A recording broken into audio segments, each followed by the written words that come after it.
दोस्तों आप सबका एक नई वीडियो में हार्दिक स्वागत है। आज की वीडियो में देखेंगे हम यूपी टेट 2026 के लिए प्राइमरी लेवल का ये प्रैक्टिस सेट चल रहा है। जैसा कि आप लोगों को पता है, इसकी प्लेलिस्ट भी बनी हुई है, इसमें जाकर इनके सेट देख सकते हैं। और ये प्रैक्टिस सेट नंबर 3 लिया गया है। इसमें आप लोगों को सुपर 30% देखने को मिलेंगे। मात्र 10 मिनट में हम सभी प्रश्नों को हम कवर करने का प्रयास करते हैं। बहुत ही महत्वपूर्ण पर्यावरण अध्ययन के यहाँ पर प्रश्न दिए जा रहे हैं। अपना स्कोर चेक करिएगा, मॉक टेस्ट के रूप में इन्हें सॉल्व करिएगा। 10 मिनट में आप लोगों को सुपर 30 रिवीजन करने का मौका मिलेगा, अगर इसकी पी सकते हैं। चलिए वीडियो को स्टार्ट करते हैं। वीडियो अगर अच्छा लगे तो लाइक कर देना और शेयर कर देना।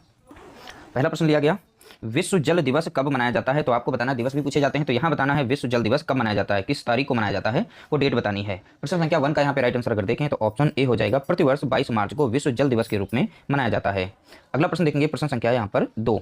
ठीक है, प्रश्न संख्या 2 है, इसका राइट आंसर आप बताएंगे। किस देश में क्रिसमस का त्यौहार गर्मियों में मनाया जाता है। तो आपको बताना है उस देश का नाम जहां पर क्रिसमस का त्यौहार गर्मियों में मनाया जाता है। इंडिया में आप लोगों को पता है सर्दियों में मनाया जाता है, बट ऐसा कौन सा देश है जहां पर गर्मियों में मनाया जाता है, उस देश का यहाँ पे नाम बताना है। प्रश्न संख्या 2 का राइट आंसर आप यहाँ पर बताएंगे। इसका राइट आंसर हो जाएगा ऑप्शन सी, ऑस्ट्रेलिया में। कहां पर मनाया जाता है तो आप बताएंगे ऑस्ट्रेलिया में। अगला प्रश्न देखेंगे, प्रश्न संख्या यहाँ पर है 3। बिहू भारत के किस राज्य का लोक नृत्य है। तो बिहू त्योहार जो है मनाया जाता है, लेकिन ये कहाँ पर मनाया जाता है, उस राज्य का नाम बताना है। तो बिहू भारत के किस राज्य का लोक नृत्य है, तो लोक नृत्य है, तो यानी कि 3 का यहाँ पर राइट आंसर बताना है। इसका राइट आंसर हो जाएगा ऑप्शन सी, बिहू जो है असम में मनाया जाता है। कहाँ पर, तो आप बताएंगे असम राज्य में। अगला प्रश्न देखेंगे, बहुत ही ज़्यादा महत्वपूर्ण। देखिए, वन्य जीव सप्ताह कब मनाया जाता है। तो आपको यहाँ पे बताना है वन्य जीव सप्ताह कब मनाया जाता है। तो 4 का यहाँ पे राइट आंसर अगर देखें तो ऑप्शन ए हो जाएगा। 1 से 7 अक्टूबर के मध्य में वन्य जीव सप्ताह के रूप में मनाया जाता है। कब से, 1 से 7 अक्टूबर के मध्य जो हम भी यहाँ पे सप्ताह जो होता है वो वन्य जीव सप्ताह के रूप में मनाया जाता है। अगला प्रश्न देखेंगे, प्रश्न संख्या यहाँ पर है 5। हमारे शरीर के किस अंग द्वारा अमोनिया को यूरिया में बदला जाता है। तो आपको बताना है हमारे शरीर के किस अंग द्वारा अमोनिया को यूरिया में बदला जाता है। तो 5 का राइट आंसर यहाँ पर बताएंगे।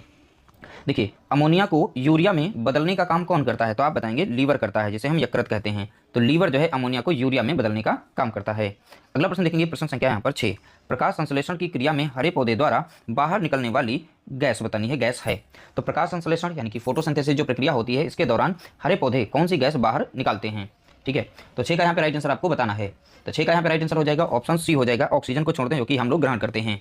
ठीक है, ऑक्सीजन को बाई प्रोडक्ट के रूप में ये लोग पौधे यानी छोड़ते हैं, तो इस वजह से हम लोग ऑक्सीजन को यूटिलाइज करते हैं और सर्वाइव कर पाते हैं। अगला प्रश्न देखेंगे, प्रश्न संख्या यहाँ पर 4। चावल को पॉलिश करने पर कौन सा विटामिन नष्ट हो जाता है। अगर हम चावल को पॉलिश करवाते हैं यानी उसे साफ करवा देते हैं, तो कौन सा विटामिन इसमें से नष्ट हो जाता है। तो आपको बताना है चावल को पॉलिश कराने पर कौन सा विटामिन नष्ट हो जाता है। तो 7 का यहाँ पे राइट आंसर देखेंगे, ऑप्शन सी हो जाएगा, थायमिन। तो इसमें से विटामिन थायमिन निकल जाता है, इससे वो थायमिन की कमी हो जाती है। ठीक है, अगला प्रश्न देखेंगे, प्रश्न संख्या यहाँ पर है 8। निम्नलिखित में से कौन सी पराबैंगनी किरणें सबसे अधिक हानिकारक होती है। ये पीवाईक्यू प्रश्न में पूछा गया है। तो निम्नलिखित में से कौन सी पराबैंगनी किरणें सबसे अधिक हानिकारक हैं। तो सबसे अधिक हानिकारक इनमें से कौन सी किरणें हैं।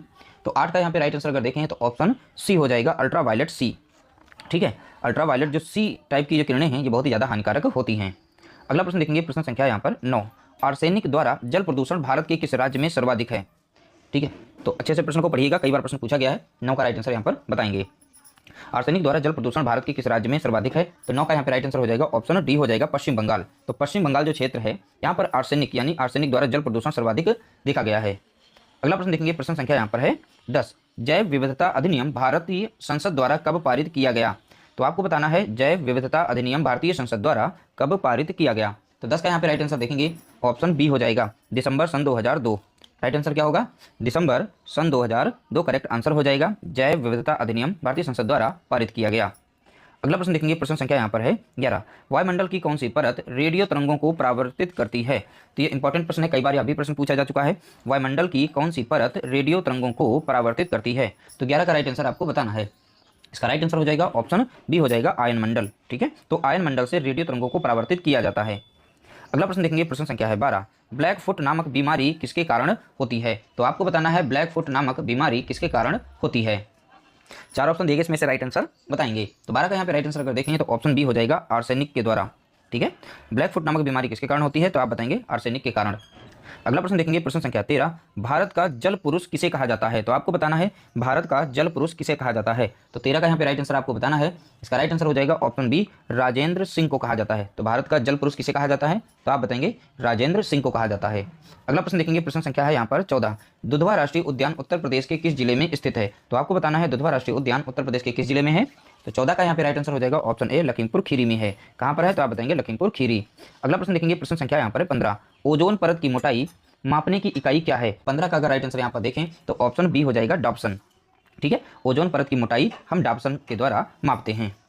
अगला प्रश्न देखेंगे, प्रश्न संख्या है 16। भूकंप की तीव्रता मापने के यंत्र को क्या कहते हैं? बहुत बार प्रश्न पूछा गया, भूकंप की तीव्रता मापने के यंत्र को क्या कहते हैं? 16 का राइट आंसर आपको बताना है। तो 16 का राइट आंसर हो जाएगा ऑप्शन बी, सिस्मोग्राफ। ठीक है, तो भूकंप की तीव्रता मापने के यंत्र को हम क्या कहते हैं? तो आप बताएंगे सिस्मोग्राफ। अगला प्रश्न देखेंगे, प्रश्न संख्या यहाँ पर है 17। सौरमंडल का सबसे बड़ा ग्रह कौन सा है? तो आपको बताना है सौरमंडल का सबसे बड़ा ग्रह कौन सा है, तो उसका नाम बताना है। तो 17 का यहाँ पे राइट आंसर अगर देखें तो ऑप्शन डी हो जाएगा, बृहस्पति ग्रह सौरमंडल का सबसे बड़ा ग्रह है। और सबसे छोटा पूछे तो बुध ग्रह को बताना है। ठीक है, बुध ग्रह यहाँ पे राइट आंसर होगा, सबसे छोटा ग्रह। अगला प्रश्न देखेंगे, प्रश्न संख्या है 18। विटामिन सी की कमी से होने वाली बीमारी का नाम क्या है? तो विटामिन सी की कमी से होने वाली बीमारी का नाम बताना है। तो 18 का अगर हम राइट आंसर यहाँ पर देखें तो ऑप्शन ए हो जाएगा, विटामिन सी की कमी से स्कर्वी रोग हो जाता है, यानी मसूड़ों से खून आना। ठीक है, तो स्कर्वी रोग किसकी वजह से होता है? तो आप बताएंगे विटामिन सी की कमी से होता है। अगला प्रश्न देखेंगे, प्रश्न संख्या है 19। भारत में हिमालय की सबसे ऊंची चोटी का नाम क्या है? तो आपको बताना है भारत में हिमालय की सबसे ऊंची चोटी का नाम। तो 19 का यहाँ पे राइट आंसर देखेंगे तो आप बताएंगे माउंट केटू, जिसे गाडविन ऑस्टिन के नाम से जाना जाता है। ठीक है, गाडविन ऑस्टिन के नाम से। अगला प्रश्न देखेंगे, प्रश्न 20 जो है मोस्ट इंपॉर्टेंट है, ध्यान रखिएगा, कई बार अभी प्रश्न पूछा गया। चेरनोबिल दुर्घटना किससे संबंधित है? तो आपको बताना है चेरनोबिल दुर्घटना किससे संबंधित है। तो 20 का यहाँ पे राइट आंसर अगर देखें तो ऑप्शन सी हो जाएगा, नाभिकीय दुर्घटना से। ठीक है, तो नाभिकीय दुर्घटना यहाँ पर करेक्ट आंसर होगा। अगला प्रश्न देखेंगे, प्रश्न संख्या है 21। फूलों के अंतः भाग में पाए जाने वाले पीले चूर्ण को क्या कहते हैं? यानी फूल के अंदर जो पीला पाउडरी भाग पाया जाता है उसे क्या कहते हैं? प्रश्न संख्या 21 का राइट आंसर आपको बताना है। इसका राइट आंसर है ऑप्शन ए, पराग कहते हैं। ठीक है, क्या कहेंगे इसे? पराग कहते हैं। अगला प्रश्न देखेंगे, प्रश्न संख्या है यहाँ पर 22। ओजोन छिद्र का निर्माण सर्वाधिक कहाँ पाया गया? तो आपको बताना है ओजोन छिद्र का निर्माण सर्वाधिक कहाँ पाया गया। तो 22 का अगर हम राइट आंसर यहाँ पर देखें तो ऑप्शन सी हो जाएगा, अंटार्कटिका के ऊपर। तो ओजोन छिद्र कहाँ देखा गया? तो आप बताएंगे अंटार्कटिका के ऊपर। अगला प्रश्न देखेंगे, प्रश्न संख्या यहाँ पर है 23। पर्यावरण संरक्षण अधिनियम किस वर्ष पारित हुआ था? तो आपको बताना है पर्यावरण संरक्षण अधिनियम किस वर्ष पारित हुआ था। तो 23 का राइट आंसर अगर देखें तो ऑप्शन बी हो जाएगा, पर्यावरण संरक्षण अधिनियम 1986 में पारित हुआ था।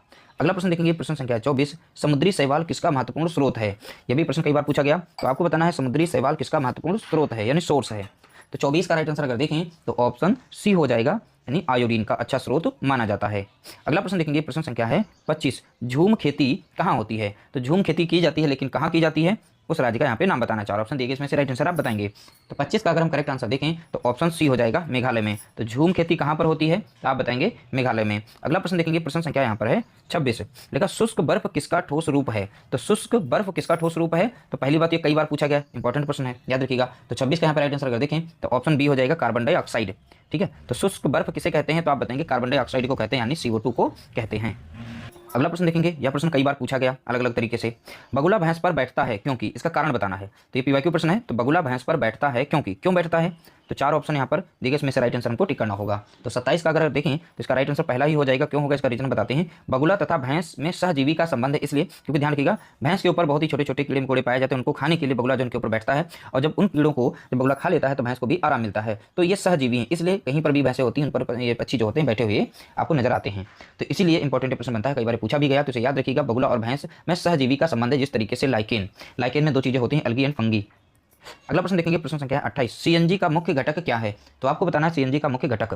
तो 28 का यहाँ पे राइट आंसर देखें तो ऑप्शन डी होती है मीथेन। तो सीएनजी में मुख्य रूप से कौन सी होती है? तो मीथेन होती है। मीथेन का फॉर्मूला होता है CH4, याद रखिएगा CH4 ये मीथेन का फॉर्मूला है। बाकी सीएनजी में मुख्य घटक जो है मीथेन होती है, मीथेन का फॉर्मूला यहाँ पर लिख दिया। अगर फॉर्मूले में दे दे तभी से टिक करना है, अगर सीएनजी का इस तरीके से दे दे तभी इस तरीके से ही मीथेन को ही टिक करना है। अगला प्रश्न देखेंगे, प्रश्न संख्या यहाँ पर है 29। वन्य जीवों के विलुप्त होने का मुख्य कारण क्या है? जो वन्य जीव थे ये विलुप्त क्यों हो रहे हैं, इनका मुख्य कारण क्या बताया गया है? इसमें से 4 ऑप्शन में से राइट आंसर बता सकते हैं। 29 का यहाँ पे राइट आंसर अगर देखें तो इसका राइट आंसर हो जाएगा ऑप्शन बी हो जाएगा, आवास का विनाश, यानी उनके घर नष्ट कर दिए गए, इस वजह से वन्य जीव जो है विलुप्त हो रहे हैं। वो आखिर कहाँ रहे? पेड़ों की कटाई हो रही, जंगलों की कटाई हो रही है, इस तरीके से जो भवन निर्माण या अन्य कोई चीजें फैक्ट्री बनना, ये बहुत सारी चीजें बन रही हैं। तो इस तरह से जो जंगलों का विनाश किया जा रहा है, इससे जो वन्य जीव हैं वो विलुप्त हो रहे हैं, कहाँ जाएंगे आखिर? ठीक है, अगले देखेंगे, प्रश्न संख्या है 30। कौन सा राज्य टाइगर स्टेट के नाम से जाना जाता है? तो आपको बताना है कौन सा इसमें से जो राज्य है वो टाइगर स्टेट के नाम से जाना जाता है। इंपॉर्टेंट प्रश्न है। तो 30 का यहाँ पे राइट आंसर अगर देखें तो ऑप्शन सी हो जाएगा, मध्य प्रदेश को हम टाइगर स्टेट के नाम से जानते हैं, क्योंकि टाइगर यहाँ पर अधिक मात्रा में पाए जाते हैं, सबसे ज्यादा यहाँ पर राष्ट्रीय उद्यान है, बहुत सारी चीजें यहाँ पर हैं। तो इस तरह से मध्य प्रदेश जो राज्य है इंपॉर्टेंट हो जाता है, इसलिए इसे टाइगर स्टेट के नाम से भी जाना जाता है। इस तरह से हमने सुपर 30 प्रश्नों को यहाँ पर डिस्कस किया, और इस तरीके से हमने देखा सुपर 30 को कम समय में ज्यादा से ज्यादा प्रश्नों को हमने यहाँ पर पढ़ लिया है। आशा करते हैं कि वीडियो पसंद आएगा। अगर आप चैनल पर नए हैं तो चैनल को सब्सक्राइब करें और शेयर करें, कमेंट करें। ऐसे वीडियो पाने के लिए धन्यवाद।